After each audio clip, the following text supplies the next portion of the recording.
c'est 42. Hein. C'est verset 29. Non, c'est juste pour moi. C'est pour Ah, d'accord. quand je voudrais intervenir donc au lieu Ok. Hein. C'est parti. C'est parti? Ouais, c'est T'es déjà je parti, crois. toi? Ah non, mais je suis Ah non, là. mais En tout cas, bon, ok. regarde le petit. C'est mignon. Oui, merci à Rachel et à Sarah qui nous prêtent ça. Parce Et qu'aujourd'hui, on va oui. parler de quelque chose de très sérieux.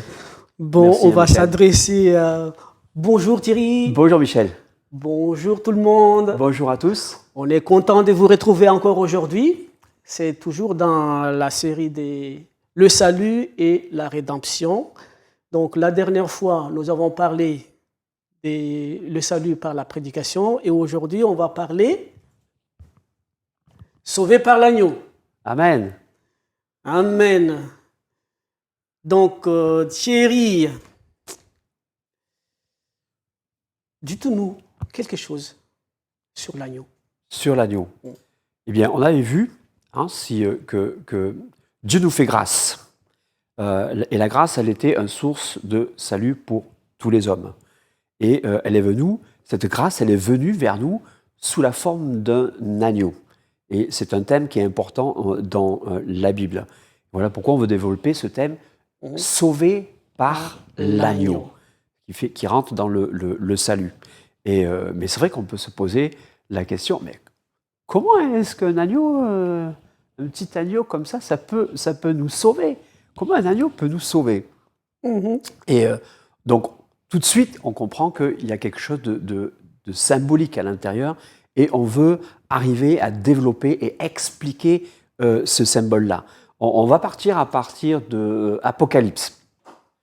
C'est le dernier livre de la Bible, mais elle nous introduit bien un petit peu les choses dans Apocalypse, chapitre 12 et verset 11, qui nous dit « Ils l'ont vaincu à cause du sang de l'agneau et à cause de la parole de leur témoignage, et ils n'ont pas aimé leur vie jusqu'à craindre la mort. » Donc on voit déjà que l'agneau nous sauve et nous donne une victoire.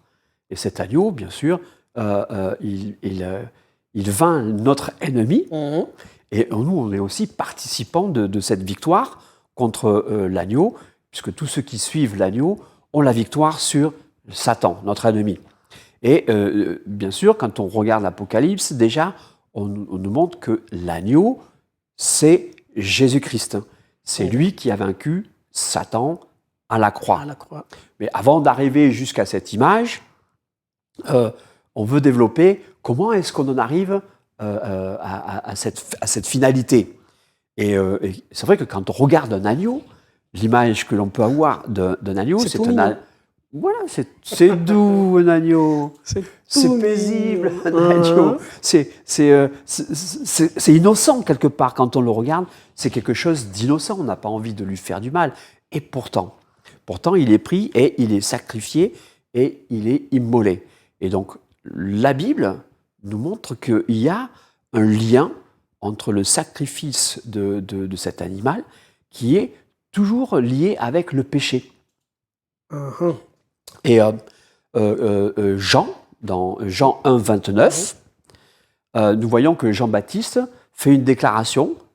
Le lendemain, il vit Jésus venant à lui et il dit « Voici l'agneau de Dieu qui ôte le péché du monde. » Et donc, en fait, cet agneau, c'est déjà annoncé dans l'Ancien Testament. Oui, tout à fait. C'est ce que la Bible nous dit je pense que c'est dans Exode, chapitre 29. D'accord. Et en même temps, c'est ce qu'on appelle l'Holocauste. Exact. Et il va falloir présenter cet agneau. Tout à fait.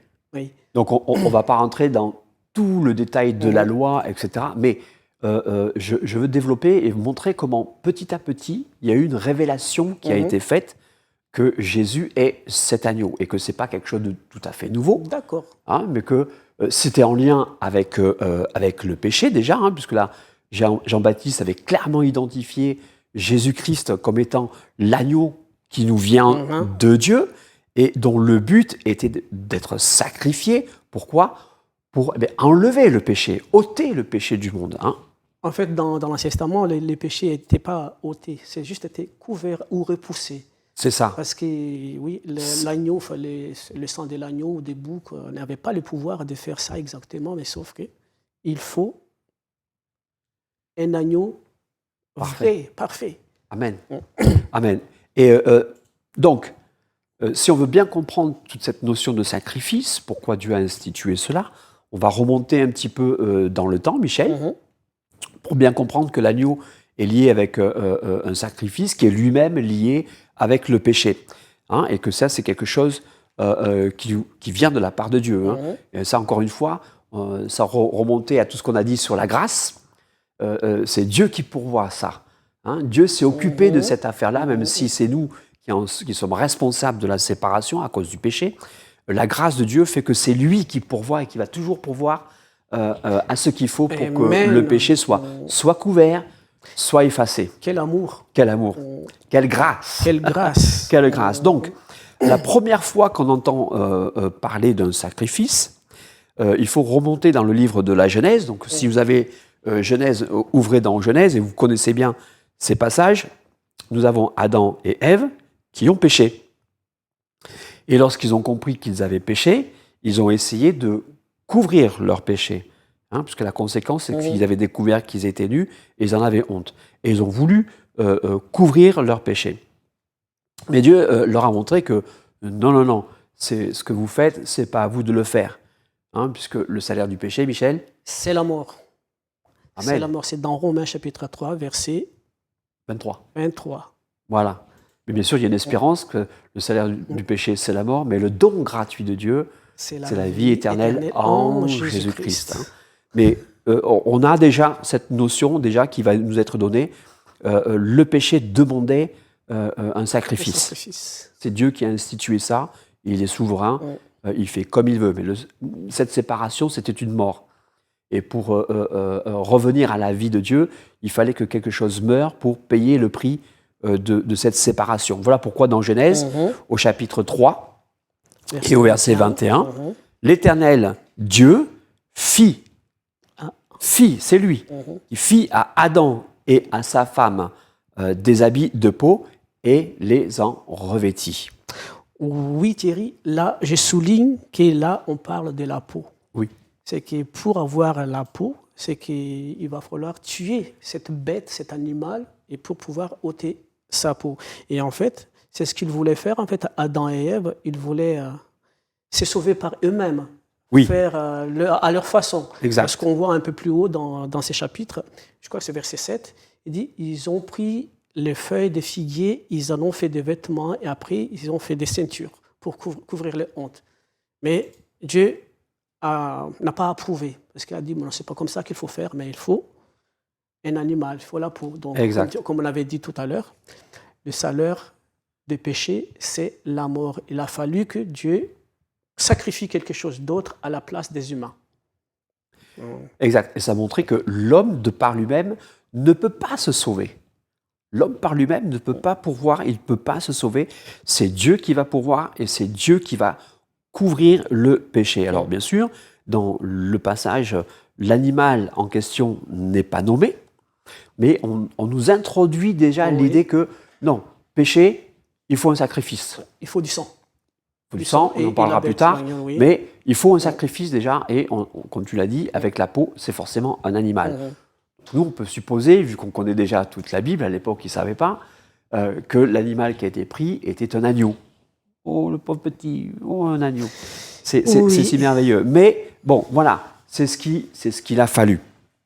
Et dans Genèse, au chapitre 4, cette fois-ci, versets 3 et 4, on voit comment l'idée avait été plus ou moins intégrée. Et dans ce passage-là, on nous dit, au bout de quelque temps, Caïn fit à l'Éternel une offrande des fruits de la terre. Et Abel, de son côté, en fit une des premiers-nés de son troupeau et de leur graisse. Et l'Éternel porta un regard favorable sur Abel et son offrande. Alors, à souligner, c'est que Abel et Caïn sont les enfants d'Adam et Ève, et ils n'ont pas vécu dans le jardin d'Éden. Ça veut dire que Tout là, à fait. en ces moments-là, ils sont en dehors du Ils jardin. sont en dehors du jardin. D'accord. Ils sont en dehors du jardin, mais on voit bien que quand même quelque chose leur a été transmis, c'est qu'à un moment donné, il faut faire une offrande. D'accord. Et Caïn, un petit peu comme ses parents au début, a voulu faire l'offrande de ce qu'il avait. Mhm. Et là, il est corrigé quelque part. Hein. Non, c'est pas ça ce qu'il faut. Mais par contre, Abel a donné une offrande, celle des premiers-nés, de son troupeau. Et on peut penser, encore une fois, même si ce n'est pas indiqué, Ah, que c'était un agneau. Dans Hébreux, au chapitre 11 et verset 4, on nous dit que c'est par la foi qu'Abel offrit à Dieu un sacrifice plus excellent que celui de Caïn. C'est par elle qu'il fut déclaré juste, Dieu approuvant ses offrandes, et c'est par elle qu'il parle encore. Donc Abel, ça nous parle encore, oui. même aujourd'hui. Alors là, je viens de comprendre quelque chose, Thierry. Oh, c'est super. Hein? J'espère que vous comprenez aussi. Explique-nous, Donc, Michel. oui.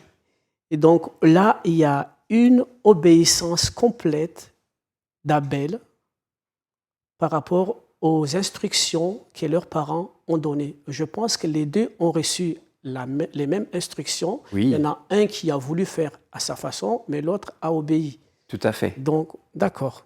Tout à fait. Et comme il dit, c'est par la foi, c'est-à-dire sans avoir vraiment une connaissance de tout le plan que Dieu voulait. Hein. C'est pour ça qu'il y a des choses qui nous parlent, parce qu'on connaît toute la suite. Parce qu'on nous parle déjà de premier-né. Hein, il a offert un de ses premiers-nés. Oh, oui. Voilà. Et on nous dit aussi que son sacrifice était plus excellent. Ce qui nous montre qu'il y a des sacrifices qui sont agréables à Dieu quand même, mais qu'il y en a d'autres qui sont encore plus excellents. Et ça, c'est le côté plus excellent. On sait qu'après, l'agneau qui est le plus excellent de tous, c'est Jésus-Christ. Le parfait. Voilà, là, je devance un peu l'histoire.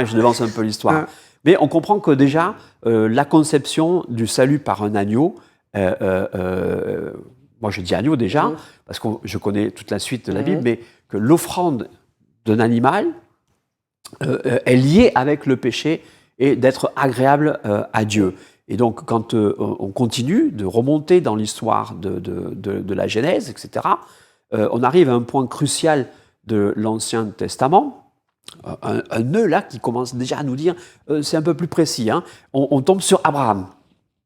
Et bien sûr, Abraham est notre père de la foi, et Dieu lui avait demandé d'offrir Isaac en sacrifice. On trouve ça dans Genèse, au chapitre 22, Genèse 22, et au verset 8. Et Abraham répondit, « Mon fils, Dieu se pourvoira lui-même de l'agneau. » Pour l'Holocauste. Pour l'Holocauste. Et ils marchèrent tous les deux ensemble. Hein, pour ceux que peut-être qui ne connaissent pas l'histoire, Dieu avait parlé à Abraham et lui avait demandé d'offrir son fils en sacrifice. Et Abraham n'avait pas refusé. C'est ça qui est merveilleux. Et sur la route, en fait, étant donné qu'ils n'ont pas marché, ils n'ont pas voyagé avec l'animal, Isaac posait cette question à son papa. Tout à fait. Il dit, mais papa, il est où là, le sacrifice? Nous avons le bois, le feu, mais l'animal, il est où? Voilà. Ouais, d'où la réponse d'Abraham. D'où la réponse. Et bien sûr, voilà, on comprend pourquoi on nous dit que c'est par la foi qu'Abraham l'a fait, parce qu'il savait que, ok, Dieu m'a demandé quelque chose, j'obéis, je le fais, je vais voir jusqu'au bout, il faut qu'il me demande de l'obéissance. Mais quelque part, il espérait déjà que Dieu lui-même pourvoirait au sacrifice. Hein. C'est une parole prophétique, là. Tout à fait. C'est tout à fait prophétique. Mais en même temps, c'est un exemple.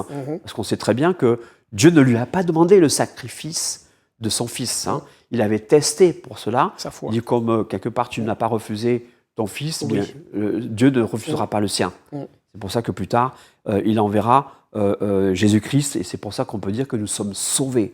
Nous sommes sauvés par un agneau. Par l'agneau. Nous sommes sauvés par l'agneau. Ça nous paraît tellement incroyable. Hein, comme je rassure, je ne vais pas chanter, mais on a ce chant qui me vient tout souvent à la tête. Si j'avais su qu'on pouvait être sauvé par un agneau. Oui, on peut savoir qu'on est sauvé par un agneau et on veut développer, on poursuit notre chemin à travers le temps, à travers l'histoire de la Bible, jusqu'à un autre moment fondateur de notre salut, qui est la Pâque instituée avec Moïse. Le grand prophète Moïse. Le grand prophète Moïse. Et là, on se retrouve cette fois-ci dans Exode.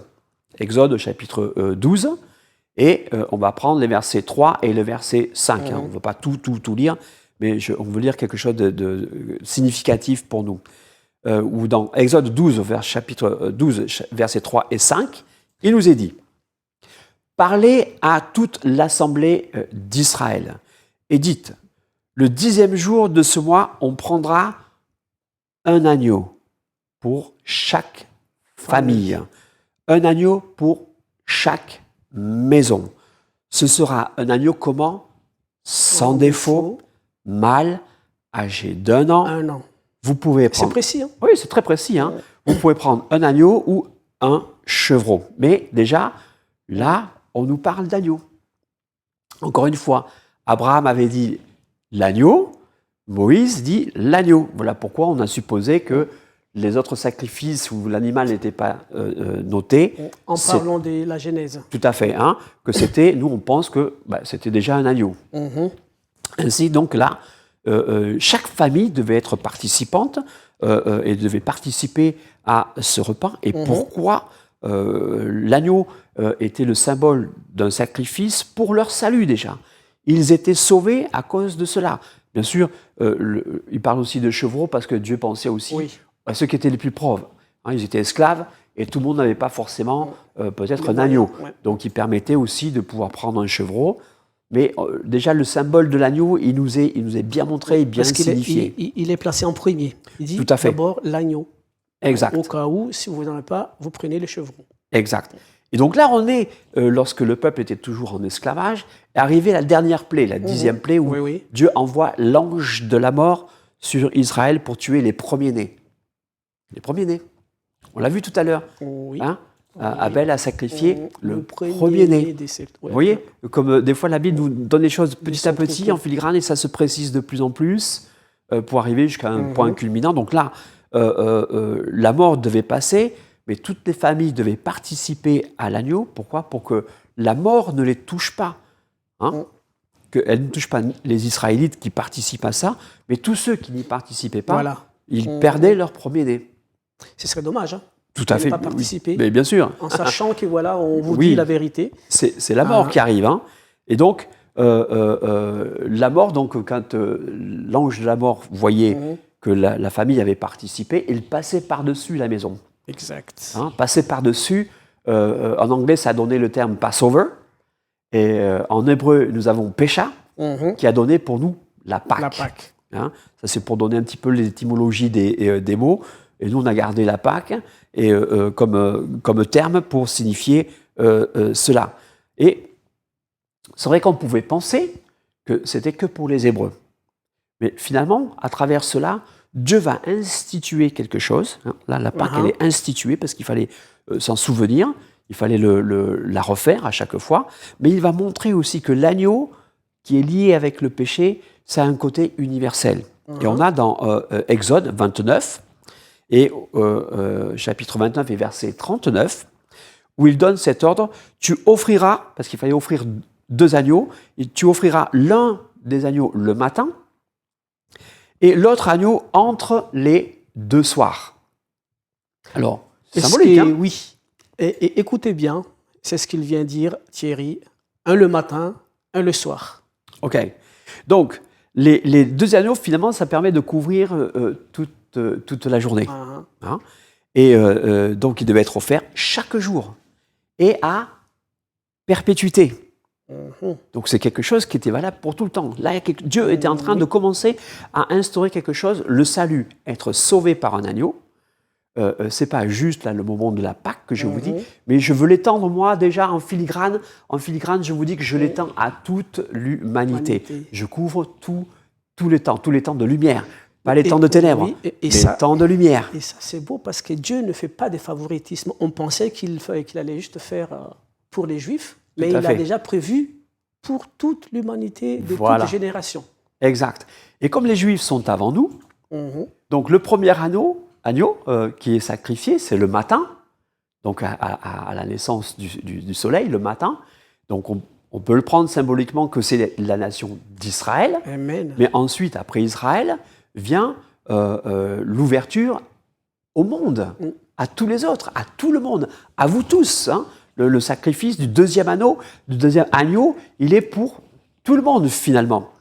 Et la pensée ici, c'est que c'est entre les deux soirs.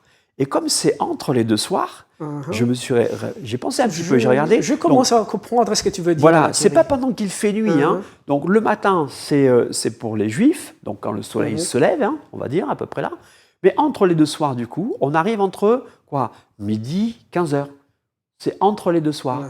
Et c'est symbolique parce que quand est-ce que Christ a été crucifié? Entre midi et 15h. Amen. Ça nous annonce déjà la venue de Christ qui va venir mourir à la croix, cet agneau par lequel on peut être sauvé. Et on connaît aussi la prédication de l'apôtre Pierre. Le jour de la Pentecôte, il dit, ces derniers jours, on est dans le dernier jour, dans le dernier temps. C'est pour ça que là, l'agneau, le deuxième agneau qui devait être sacrifié entre les deux soirs, ça parle vraiment de Jésus-Christ. Nous sommes dans le dernier temps. Amen. La nuit va tomber bientôt. Exact. Et donc, c'est là que ça commence à nous dire que c'est la Pâque de l'Éternel. Les versets qui nous en parlent, hein, je veux les citer dans Exode, toujours, au chapitre 12. Et on va prendre juste le verset 11 et le verset 27. Hein. On pourrait tout lire, mais ça nous ferait déborder de notre émission. Quand vous le mangerez, vous aurez vos reins sains, vos souliers aux pieds et votre bâton à la main, et vous le mangerez à la hâte. C'est la Pâque de l'Éternel. Vous répondrez, c'est le sacrifice de Pâques. Donc combien sacrifice de Pâques, voilà, par lequel on peut être sauvé, en l'honneur de l'Éternel qui a passé par-dessus les maisons des enfants d'Israël en Égypte lorsqu'il frappa l'Égypte et qu'il sauva vos maisons. Amen, nos maisons. Le peuple s'inclina et se prosterna. Donc on voit ici que la Pâque, c'est l'institution du salut par l'agneau. Hein, tout ce langage, il est là. La Pâque de l'Éternel, c'est l'agneau du sacrifice, c'est ce qui nous sauve de la mort, c'est donc le salut qui est offert à quiconque croit. Et là, ça peut faire référence à Jean 3,16, qu'on connaît bien. Et ça nous montre que c'est un type, et c'est le type de Jésus-Christ qui devait venir, l'ombre des choses à venir, l'agneau, le salut par l'agneau de Dieu, c'est-à-dire par Jésus-Christ. Oui, tu viens de dire que c'est l'ombre des choses à venir. Oui. Et la Bible nous dit exactement la même chose dans Colossiens, chapitre 2, verset 17. Il dit que cette ombre des choses que nous avons fait dans l'Ancien Testament, les rituels et tout le reste, c'est l'ombre des choses à venir, mais le corps est en Christ. Le corps est en Christ. Amen. Donc tout ça, tout ce qui est dans l'Ancien Testament nous amène vers Jésus-Christ et nous montre vers Jésus-Christ. C'est ce qui nous concerne maintenant de nos jours. Dans Matthieu, au chapitre 26 et au verset 2, Jésus disait déjà, parce qu'il en avait conscience, il disait « Vous savez que la Pâque a lieu dans 2 jours et que le Fils de l'homme sera livré pour être crucifié. » Lui, il avait déjà la connaissance et il annonce comme ça.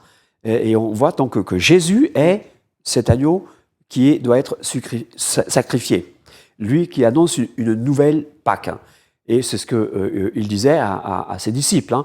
Et ils l'ont compris. Jean avait compris déjà. Au départ, il a eu une révélation. Hein. Dans Jean 1,36, l'apôtre Jean nous dit, et ayant regardé Jésus qui passait, il dit, voilà l'agneau de Dieu.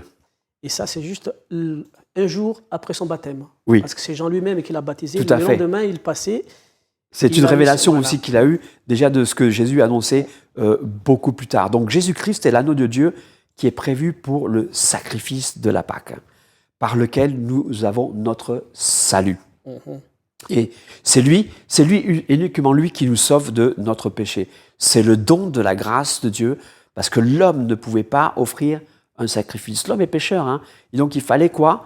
Que quelqu'un, un agneau, vienne sans défaut, sans tache, et ce soit un mâle. Amen. Hein, c'est ce qu'on a vu, hein, que l'agneau, il devait être comme ça. Jésus-Christ est cet agneau qui va être immolé, et il est parfait, parce que l'homme n'était pas parfait. Donc Dieu a pourvu au sacrifice, encore une fois. C'est lui-même qui est venu dans la forme de Jésus-Christ pour nous réconcilier avec lui-même, et l'agneau a été immolé. Oui, et là, je vais intervenir. Oui, parce que je t'en prie, Michel. C'est vrai que la Bible nous dit que le sang de l'agneau, les sangs de bouc et des chèvres ou autre chose ne pouvaient pas exactement nous purifier de nos péchés. Exact. Mais il faut un sang d'un être parfait. Il n'y a pas d'autre personne qui est plus parfait que Jésus-Christ. Et ça, c'est déjà annoncé depuis l'Ancien Testament. Et qui, dans l'Ancien Testament, c'est dans Psaume, Psaume 40, versets 7 et 8. Et après, ça a été repris dans Hébreux chapitre 10, versets 5 à 7. La Bible nous dit ici, donc je lis. C'est pourquoi, en entrant dans le monde, il dit, tu n'as point voulu des sacrifices ni d'offrandes, mais tu m'as préparé un corps. Tu n'as point pris plaisir aux holocaustes ni aux sacrifices pour les péchés. Alors j'ai dit, voici, je viens. Amen. Donc c'est quelque chose qui a déjà annoncé, mais c'était juste pour un temps. Donc Jésus-Christ, il est venu pour l'accomplir. Exact. Exact. Et Pierre nous encourage, l'apôtre Pierre, dans 1 Pierre 1, 18 et 19. 1 Pierre 1, 18, 19 nous dit « Sachant que ce n'est pas par des choses périssables, les animaux c'est périssable aussi, par de l'argent ou de l'or, on ne peut pas acheter. C'est une grâce, donc on ne peut pas acheter, c'est un don gratuit. » Mais justement, j'aime bien parce que pour les pauvres, s'il faut de l'argent ou de l'or pour acheter leur salut, ça va être difficile. C'est difficile. Donc Dieu pourvoit à tout. Et que vous avez été rachetés de la vaine manière de vivre, que vous avez hérité de vos pères, mais par le sang précieux de Christ, comme d'un agneau sans défaut et sans tache. Comme d'un agneau sans défaut et sans tache. C'est le sacrifice excellent. Exact.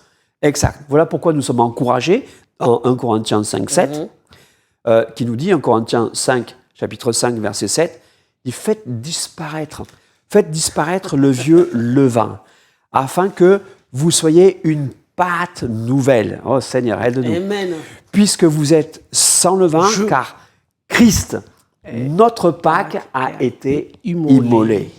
Amen. Alléluia. Donc on doit bien comprendre que quand il nous parle de cette manière-là, qu'il nous dit d'être sans levain, puisque la Pâque devait être faite sans levain, afin que le péché, ça veut dire qu'il faut rejeter le péché. C'est ça que ça nous dit. Il faut rejeter le péché. C'est notre acte de repentance et accepter Jésus-Christ, qui est l'agneau. Et avoir part à cette Pâque. On doit être participant de cela. L'accepter, c'est être participant. Accepter son sacrifice va sauver notre âme. L'agneau, nous sommes. Un petit peu comme dans l'Ancien Testament, on l'accepte et donc il faut participer à l'agneau. Amen. Manger l'agneau comme il le faisait. Mais nous, est-ce qu'on va manger Jésus-Christ? C'est pas tout à fait pareil, mais c'est très très symbolique ce qu'il dit. Et Jésus, justement, l'a déclaré de cette manière-là aussi, et c'était difficile. Donc on a, Michel, ce verset qui parfois nous est difficile à comprendre, mais qui est relié en fait avec tout ça. Dans Jean au chapitre 6, versets 54 et 55, Jésus parle de ça. Il dit « Celui qui mange ma chair et qui boit mon sang a la vie éternelle, et je le ressusciterai au dernier jour. Car ma chair est vraiment une nourriture, et mon sang est vraiment un breuvage. » Donc on voit en fait que accepter le sacrifice qu'il va le faire, c'est ce qu'il est en train de dire, c'est manger sa chair. Quand on accepte son sacrifice à la croix, c'est ça qu'il veut dire. Il institue cette nouvelle Pâque. Ce sont peut-être des paroles qui sont très difficiles, ça mériterait qu'on explique beaucoup plus, mais on n'a pas vraiment le temps de rentrer dans une grosse étude biblique là-dessus. Justement, parce qu'à l'époque, quand il a dit ça, la plupart des disciples sont partis. Quoi. Tout à fait, ce sont des paroles difficiles. Maintenant, on a du recul, donc on arrive bien à comprendre, c'est ce qu'il voulait dire. Exact. Mais en même temps, à qui est-ce qu'il s'adressait? Il s'adressait aux Juifs. Et c'était le temps de la Pâque. Donc ils savaient, les Juifs, qu'il y avait un agneau qu'il fallait manger. Il y avait un agneau qui était le symbole de leur salut, de la sortie d'Égypte. Et lui, finalement, qu'est-ce qu'il dit? Je me présente, c'est moi le nouvel agneau. Même qu'il ne le dit pas comme ça, mais il le dit de cette autre manière. Vous allez manger un agneau, mais c'est moi l'agneau de Dieu. On a déjà dit que c'était moi l'agneau de Dieu. Il s'adresse aux Juifs. On va le manger. On va le manger, l'agneau. Et il faut le manger. Parce qu'ils allaient participer à cette Pâque. Donc participer au sacrifice. Et donc manger le sacrifice, c'est faire partie et faire un seul corps avec lui. Amen. C'est accepter ce pourquoi il a été fait. C'est tout le système des sacrifices, mais je ne veux pas rentrer dans ces notions-là. Mais il se présente comme étant l'agneau, l'offrande plus excellente. On a vu ça avec Abel, qui avait offert un sacrifice plus excellent. Et le plus excellent que Dieu nous donne ici, il a pourvu à l'agneau, c'est Jésus-Christ. Et à la fin des temps, et on se rapproche de la fin des temps, Michel, il n'y aura que 2 types de personnes. Ceux qui suivent l'agneau et ceux qui continuent à rejeter l'agneau. Et Apocalypse 17, verset 4 nous dit que même les gens qui ne suivent pas l'agneau, ils combattront contre l'agneau. Et l'agneau les vaincra. Moi, je veux faire partie des vainqueurs. Parce qu'il est le Seigneur des seigneurs, le roi des rois. Et, regarde ce qu'il dit après, les appelés, les élus et les fidèles qui sont avec lui les vaincront aussi. Nous sommes appelés à être des vainqueurs. Voilà. Ouais, amen. Amen. Amen. Donc, finalement, ça nous parle aujourd'hui encore. Le sacrifice d'Abel nous parle encore aujourd'hui. C'est un sacrifice plus excellent. Quel est le sacrifice le plus excellent que nous avons? Jésus-Christ, l'agneau qui ôte le péché de Dieu. C'est lui qu'il faut accepter. Amen. C'est cet agneau-là, c'est par cet agneau-là que nous sommes sauvés. Parce que si on ne l'accepte pas, si on n'accepte pas l'agneau, ils subiront la colère de l'agneau. Et nous, on ne veut pas être sous la colère de l'agneau. Non. Nous autres, nous voulons être quoi? Participants des noces de l'agneau. On veut être aux noces, on veut faire la fête aussi avec l'agneau. Amen. Alléluia. Donc, dans Apocalypse, je vous donne quand même les versets qui correspondent à ça. Apocalypse au chapitre 6, c'est verset 16. Et il disait aux montagnes et aux rochers, tombez sur nous et cachez-nous de devant la face de celui qui est assis sur le trône, c'est-à-dire le roi des rois, le Seigneur des seigneurs, et devant la colère de l'agneau. Pourquoi est-ce que l'agneau est en colère avec eux? Parce qu'ils l'ont tué. Oui. Sans comprendre le sacrifice qu'ils avaient fait, qui était fait. Il devait être tué, c'est sûr, mais le fait qu'ils le tuent, ils auraient dû aussi participer à ça. Voilà. Et là, ils refusent encore, mais nous, on veut l'accepter. Encore une fois de plus, ils refusent. Amen. Et nous, on veut l'accepter, c'est dans Apocalypse 19, verset 7, et Apocalypse 21, verset 9, qui nous dit, nous, par contre, réjouissons-nous. Amen. Et soyons dans l'allégresse. Et donnons-lui gloire. Il parle de l'agneau, bien sûr. Car les noces de l'agneau sont venues et son épouse s'est préparée. Puis un des 7 anges qui tenait les 7 coupes remplies des 7 derniers fléaux vint. Et il m'adressa la parole en disant, viens. Je te montrerai l'épouse, la femme de l'agneau. Ça nous parle, Michel, que si nous acceptons le sacrifice de l'agneau maintenant, nous pouvons être sauvés. Et il nous sauvera de la colère qui est à venir. Amen. Sinon, nous risquons de devoir le payer par notre propre sang. Notre propre sang. Donc, mais c'est peut-être là le sujet d'une autre chronique. Oui. Donc, moi, je vous encourage, aujourd'hui encore, il est temps. Parce que c'est le temps de la grâce. Et c'est par l'agneau que nous sommes sauvés. Et ne vous perdez pas votre temps. Accordez-vous avec la parole de Dieu, parce qu'un jour va arriver, toi, moi, et tous ceux qui acceptent la parole de Dieu vont partir avec les seigneurs dans les airs. C'est ce qu'on appelle l'enlèvement. Mais ceux qui seront restés vont subir la tribulation de l'Apocalypse, parce qu'ils vont devoir payer par leur propre sang. Et je vous donne le verset biblique pour parler de ça. C'est dans l'Apocalypse, chapitre 7, le verset 6. Et là, il y a une question qui... Oui.